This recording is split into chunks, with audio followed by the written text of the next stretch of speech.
transparency for the channel, and uh, let me put it this way: we're to be transparent about what's going on here with the channel. Uh, I'm going to talk about something that's pretty much par for the course. Uh, as you know, I started my first season breeding the boas, starting last year during the wintertime and continuing on into the new year of 2024. The only ones I paired were Athena and Icaros, and the pairings of them have been very well documented in videos and in shorts. Uh, for, for the most part, the breeding activity was not all that difficult. Witnessed a lot of locks. Uh, some of them continued to be on feed, while the males almost immediately after a couple of breeding sessions went off feed for a little bit, and then here recently I got them back on feed. Uh, uh, Athena had 2 shed cycles a couple of months ago, and then I started doing the math for what would take for the internal incubation and then giving a live birth. So it's like anywhere between 120 days, maybe more. Uh, Athena's progress was that she'd been off feed and she'd started growing a little bit. I noticed a little bit of swelling, but not not as much as I've seen as far as like in reference materials of photos and whatever people online or on YouTube or on Facebook pages have shown as far as like for their purposes of documenting their progress and everything. So to make a long story short, on 420, yeah, I know, irony, at 12:15 in the morning of April 20th of this year, I noticed that Athena was expelling a waxy stool, and not too far after it being expelled, I saw the body of a very small snake in its amniotic fluid, along with like some placental or egg yolk stuff. Immediately got on my phone and recorded it as it was happening. But here's how things went. Uh, I maintained a somewhat vigilant presence while she was going through the process of what I hoped was going to be a successful litter drop. But time elapsed for about 12 hours and nothing else happened. Nothing else was popping out of her. No other snakes, no unfertile ovum, nothing else.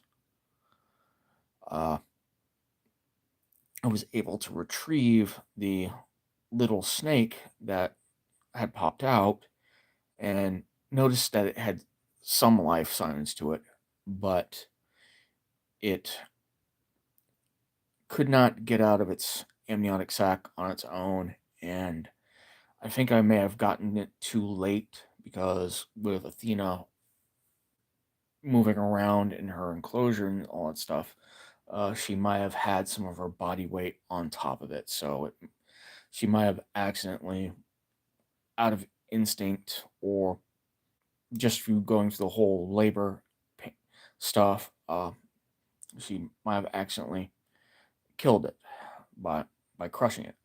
I ended up pulling it out and noticed that there was some unusual irregularities. Uh, I know from research that boa constrictors, when they're born, they'll be anywhere between a foot or 2 feet in length when they're born, anywhere between that, and their pigmentation would actually be a little bit more present. With this one, there was clearly not a lot of pigmentation or patterning, and it threw me off because I knew what I was breeding to. But there were some obvious signs that the neonate was underdeveloped. There was a unusual amount of semi-transparency where I could see some of the major blood vessels next to the neckline, and I could see the pulsating of the heart, and I could make out the outlines somewhat of the internal organs. Uh, uh, to give you an idea of what this snake looks like, I'm going to forewarn you. Yes, this is going to be an image of a dead baby snake, but I'm just letting you know in advance, and you can understand where I'm coming from, and just more than just the verbal description. All right, hold on.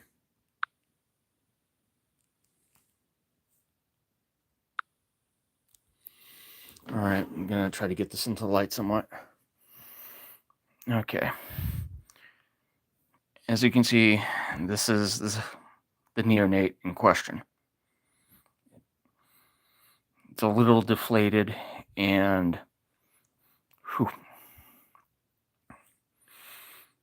yeah.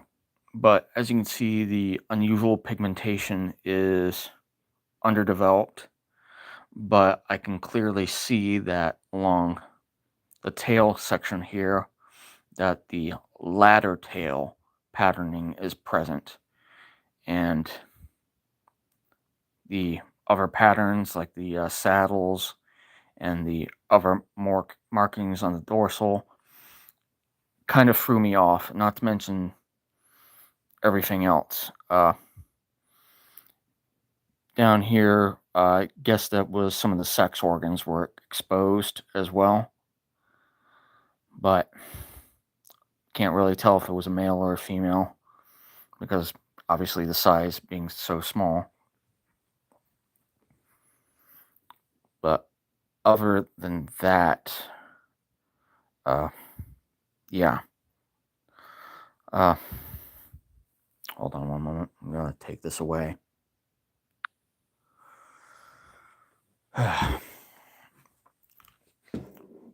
First thing I did afterwards, after nearly 12 hours had elapsed, I decided to contact some people in the industry that have a little bit more knowledge and experience with breeding boas or other large pythons and stuff like that. And I told them basically what the situation was, that I had a first time mother laying a litter, and this is what happened. And first ones I contacted were Jason's Exotics, and I also contacted Nerd via their number and everything. Nerd was the only one to get back to me within the time frame in which I contacted them.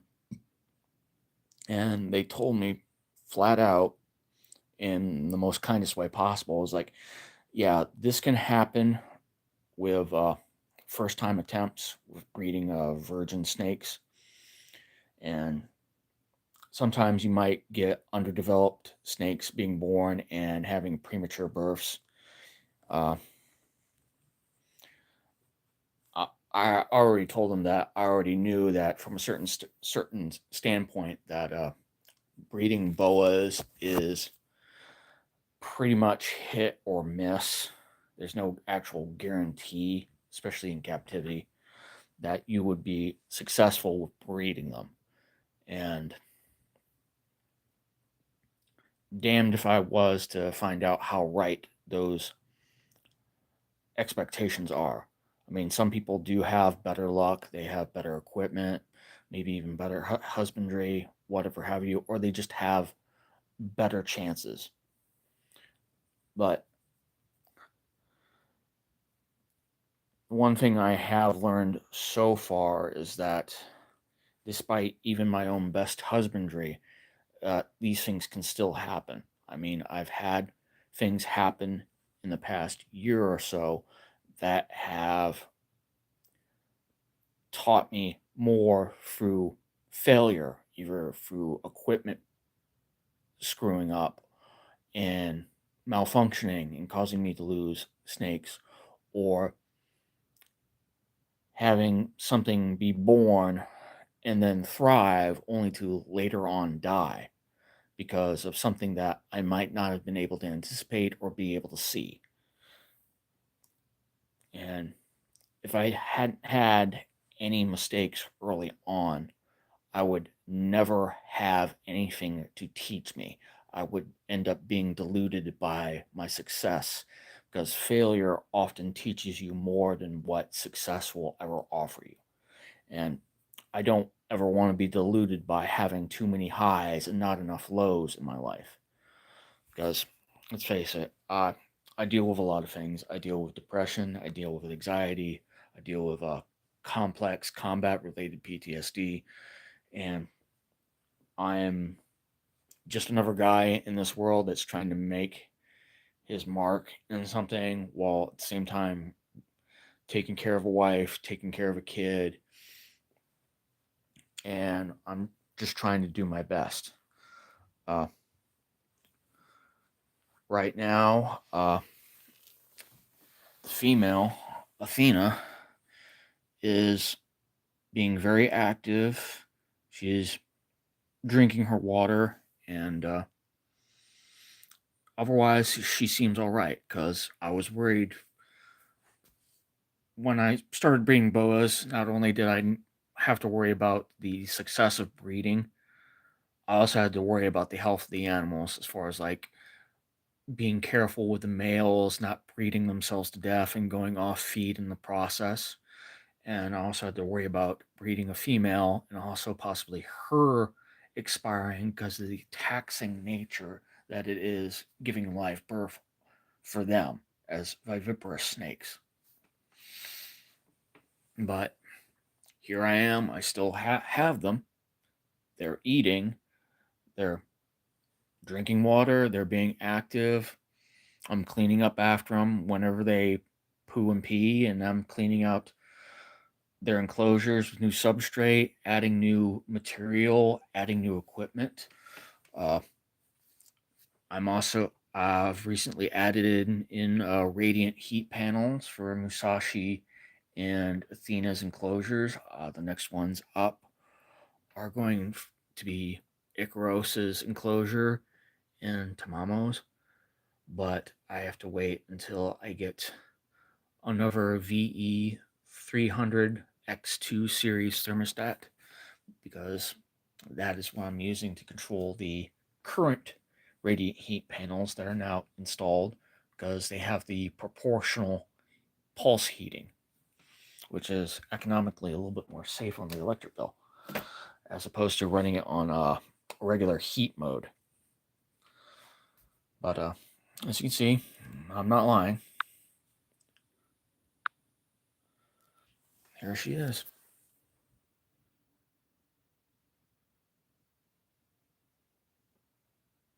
She probably wanting to come out, trying to.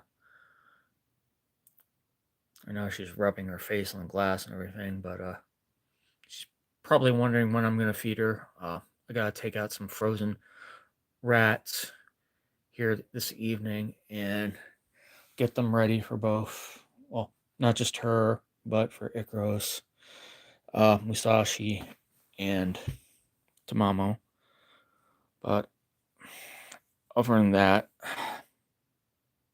I'm going to keep improving what I got. These are the other heat panels I need to install. I got another 80 watt, another 40, as I've shown in previous shorts and videos. Uh, that means I have to uninstall and take out the under tape heat and everything. Yeah, it's constantly a state of progress and learning from everything that happens. I mean,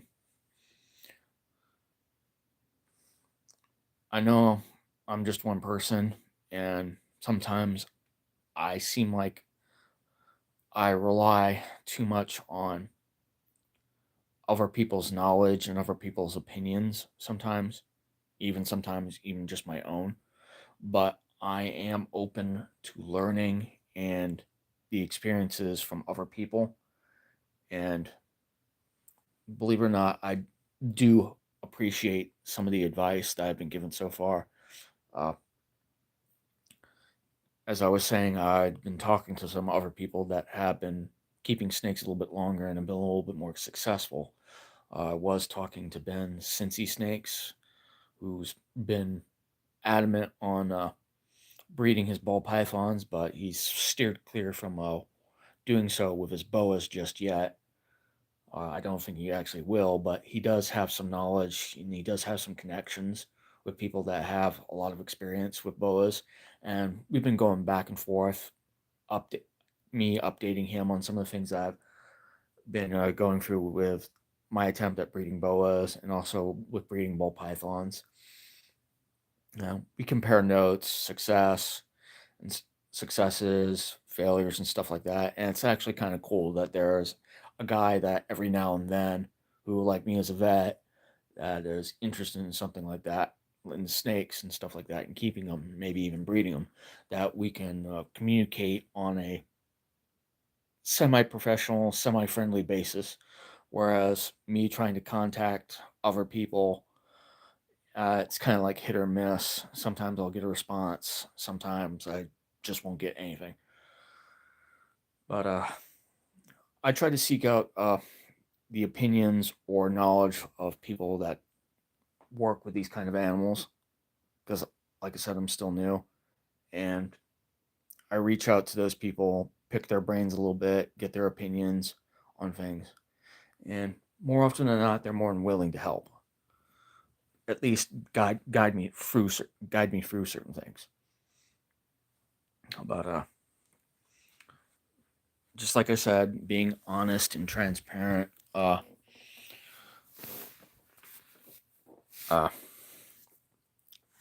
depend Depending on a lot of things. I might just not attempt any further breeding with the boas simply because I just don't want to risk any more potential failures or anything like that. I'm just gonna focus on just maintaining them, keeping them, handling them, educating people through them, and stuff like that.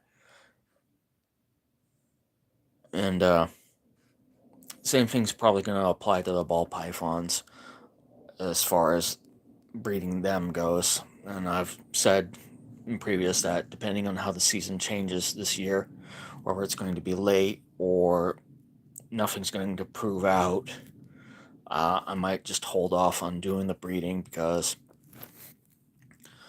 me me and Ben Cincinnati Snakes talked about that, and we've realized that even though we want to breed, not so much to make money or anything like that, we've been finding out that the market is very wishy-washy, and with the vast amount of people breeding snakes and everything, everybody's chasing the current trend or new morphologies or new hets and stuff like that, and they don't want to put any stock into like any normal or basic morphologies or anything with like uh, simple hets like a het albino, het hypo. Everybody wants to go for like either clown or pied or something that's just far out there. I mean, like uh, for one example, het ultramel. Yeah, I've heard how hard that one is to get one visually and everything, but uh, a lot of things are changing with the market to the point where it's just going to be harder to sell snakes, especially at decent prices, because there's so much and people are just flooding it. I mean, we talked about how some of the prices on some snakes have dropped from either a couple of thousand to just the bare bones hundreds, and it's it makes it hard for any of us, including me, to breed snakes if it's not in the idea or in the plans of anybody else's future breeding projects, because everybody else is pursuing grander projects without realizing that one, you might not be able to afford the all gene visual snake that you want that people are pushing, and you're not even doing the work as far as like breeding wise to even catch up and make one your own. And that's another thing that makes the market wishy-washy, and with people flooding into the hobby and stuff like that, and they want to try to approach breeding, uh, they just get they get they get narrow they get, oh, what is the word for it, they get tunnel vision. Hello, G Money Schoonover, how are you doing? But back to the point with people getting tunnel vision, it blinds you from seeing the bigger picture or what other snakes that you might work with. But until the market changes or things slow down, it's I'd rather just keep my snakes happy, fed, and well interacted with than deal with the whole thing with breeding right now, because it's not it's not something that you're going to be immediately successful with. Even if you get two snakes to lock up, you still got to get them to lay healthy eggs, and you still got to get those eggs to make it through incubation.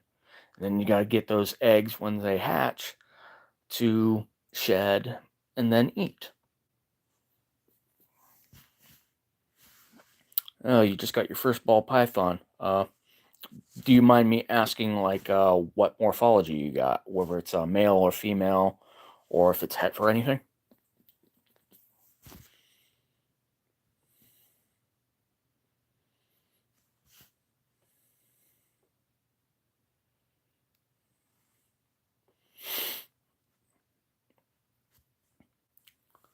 But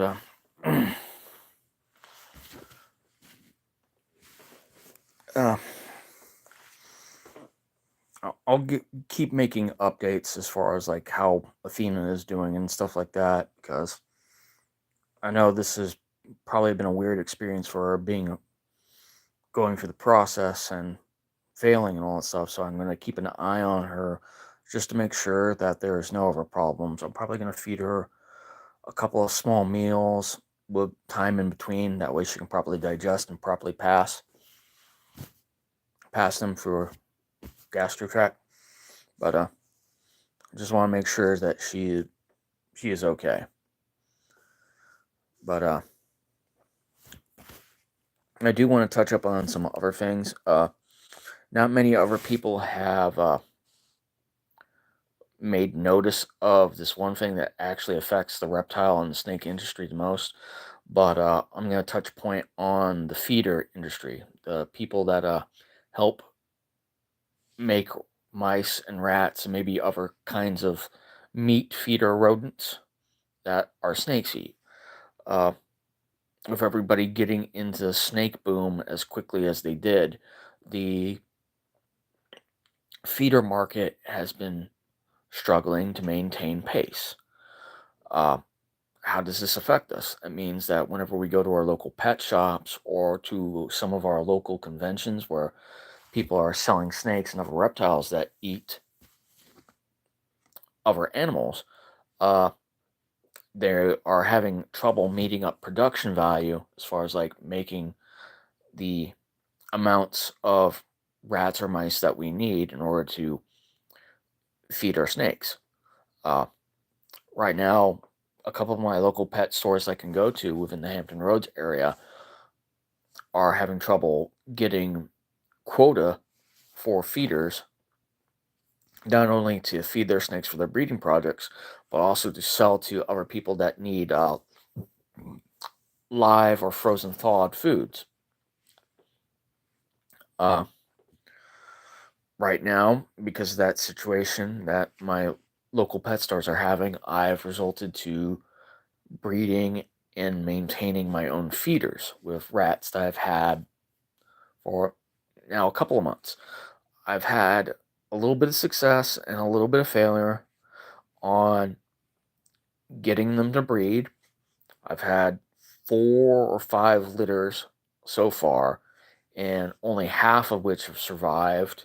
And I've had to get more containers, more tubs, and more water bottles, and a whole bunch of other stuff to separate the breeder males and the breeder females, two per tub, and then have enough room for all the excess rats in other tubs so as to not cause overcrowding or invite possible cannibalism. Because that's one of the things I had to deal with starting off with making feeder colonies. Uh, Cannibalism is a big thing depending what strain of rat you got, and even worse when it's with your mice. But right now, I'm holding on to at least. I've got 4 sets of breeders, two per tub, and then all the other small rats are in the smaller tubs. And if I have to put any in overflow, I've got my transport tub with some holes in it, and I can put in some water bottles and some rat pellet food for them to eat from. And then every now and then some fresh vegetables or fresh fruit from my wife's salad trimmings from whenever she makes salads. So they get a fair amount of rat pellet food, water, and actual food. But yeah. Uh, when it comes to frozen stuff, I have to order from Rodent Pro about maybe every 2 or 3 months, and because you have to order over $100 worth of frozen food in bulk in order to avoid exorbitant shipping costs. Once you get past $100, you pretty much get free shipping. Almost the same way as it is when I order anything from Reptile Basics. If I go over $100 in products that I'm buying, then it's free shipping and it's almost here within a day or two, which I really appreciate because I don't like having to be stuck at the house waiting for something to be delivered in a time frame from like morning to night. But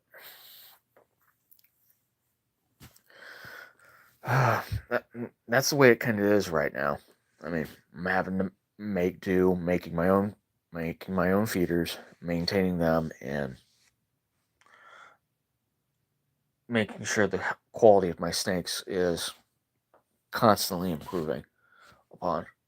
Because right now, everything's based on what is within my means. So I have to make improvements here and there over months at a time. I wish I had more money to allocate, but because of the current economics, I have to make do with what I have at the given time, and only after bills are paid do I have any wiggle room. But this last month, I have not had a lot of wiggle room because of one, the vehicle needing to be repaired, and also two, because the issue with the plumbing that popped up almost right after was very stressful to the point where even my health kind of took a downswing, and it's not fun when you start developing shingles when you just turned 40. And right now, yeah, I've got a spot of shingles on my shoulder blade, and it's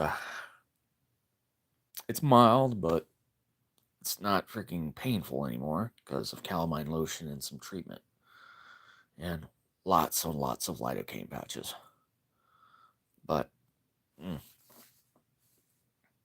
uh, I just figured I'd give you guys the full update of what happened with Athena and what happened to the tiny baby snake that came out.